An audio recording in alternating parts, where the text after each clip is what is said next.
the next presentation is done by Elisabeth Toons. She's lab coordinator at Olfascan, and she's responsible for the general course of this lab.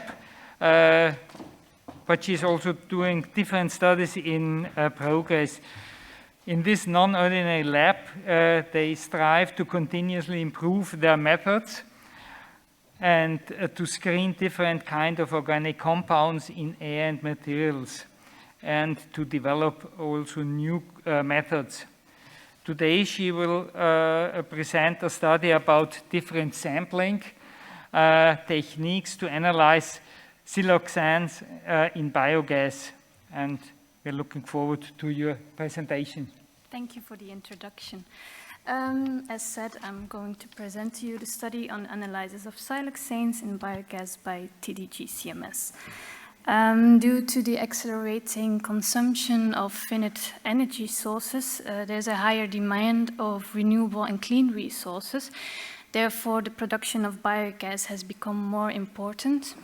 The production of biogas can be spontaneously in landfills, but can also be produced in controlled conditions in digestion reactors when you have microbes digesting organic materials. In biogas, you have methane as an energetic value, but you also have some harmful trace elements like hydrogen sulfides and siloxanes. Siloxanes are man-made products which are present in consumers' products like detergents, cosmetics, medical products, and so forth.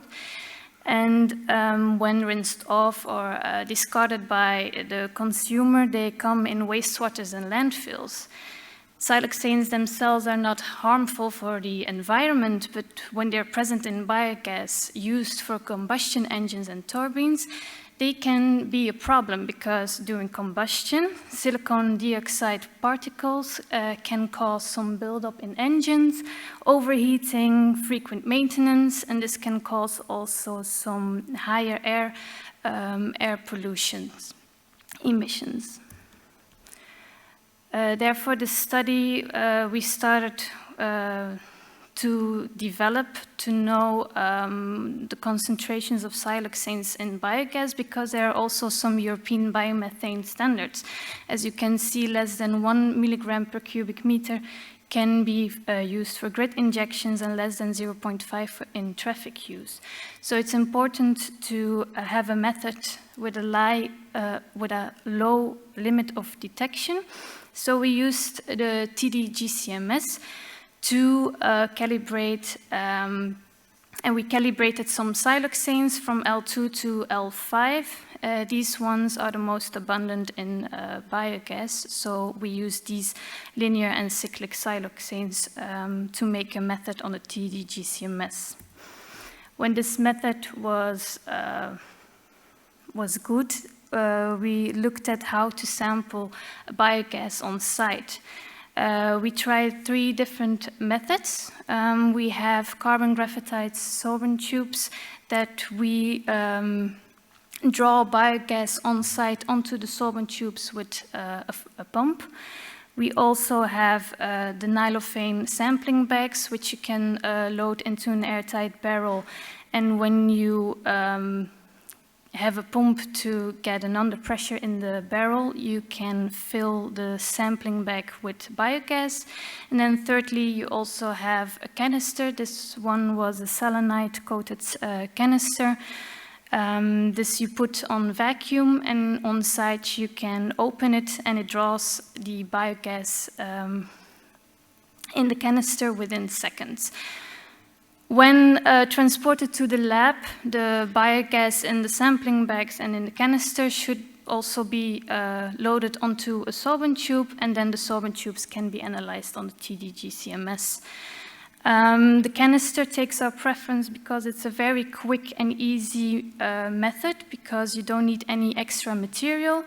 And when you use the sorbent tubes and the sampling bag, it takes about 10 minutes to take a sample. And with a canister, it's only a few seconds. The only negative is you only take a grab sample with a canister, but if you use a flow regulator on the canister, you can take a sample for a longer period of time, and so you get a more integrated sample if there's a lot of fluctuation of concentrations. You also need to take in account that in landfills there are high concentrations of hydrogen sulfide. So when you sample with a sampling bag, you need to be safe because it can diffuse through the wall when you transport it to the lab. So here you can see some results of the siloxanes we analyzed in landfill biogas. This landfill is located in Belgium and has some different landfills from different ages. When we had the results of the 3 methods, we saw that the samples taken with the sorbent tubes on site didn't have high concentrations of siloxanes, and this is probably due because the sampling point was under pressure, so we had some loss of sampling during sampling. So we can compare the results with the canister and the sampling bag, and if we look at the concentrations of the siloxanes that have a concentration above the limit of detection, we see there's no significant difference between the sampling bag and the canister. Then we also can look at the total concentration of the siloxanes measured. There we see that the landfill that's already been closed for 20 years, that we have a much lower concentration of siloxanes than we have in the active landfill. This is probably due to the siloxanes that have evaporated during these 20 years, but also the waste from 20 years ago could have had less silicon and siloxanes compounds in them. And then I have the last results from a digestion reactor. There we can compare the 3 methodologies because the sampling point was in overpressure, so we could take some samples with the sorbent tubes. In digestion reactors, we have a much lower concentration of siloxanes, so only the D5 and the D4s had a concentration above the limit of detection. And then we can see that also here the relative standard deviation was under the 10%, so no significant difference. And if we compare the total concentration of the siloxanes, it's much lower than we have seen in the landfill samples. So to conclude, the TDGCMS is a viable method to use for siloxanes. It's now we have to look into which sampling method is the easiest to use. We think the canister is the easiest to use because it's very quick and doesn't need any extra material. When we compare the 3 methodologies, we all have a representative sample, and we have to look if the sampling point is under pressure, because then you can't sample with a sorbent tube, and if it's overpressurized, you need to know that the canister also has its limitations.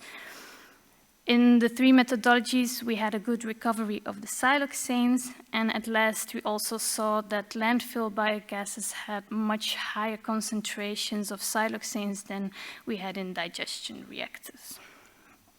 Thank you for your attention.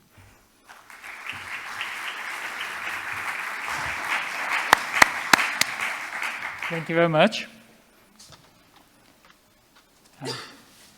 One question, maybe in front. Excuse me. Yes, one.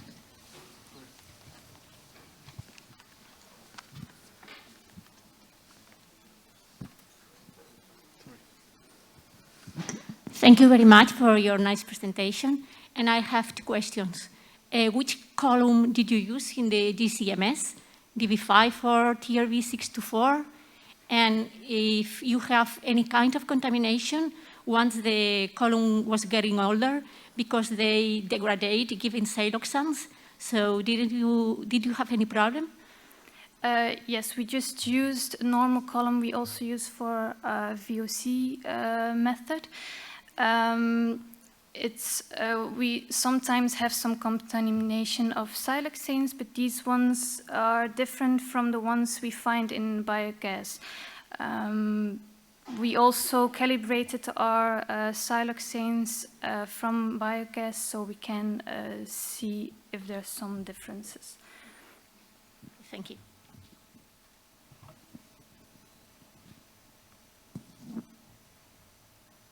Are there some more questions?